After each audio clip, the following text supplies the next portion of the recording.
this is Sharline.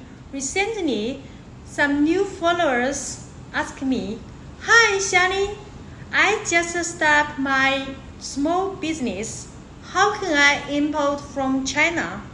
Here are some steps importing from China. Number 1, find a good factory to produce for you. Number 2, find a shipping agent to deliver the goods from China for you.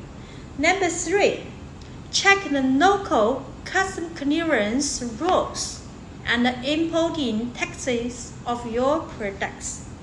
However, here is the most easiest way: importing from China. Find a source agency like me, Sharline. We will handle the whole process importing from China.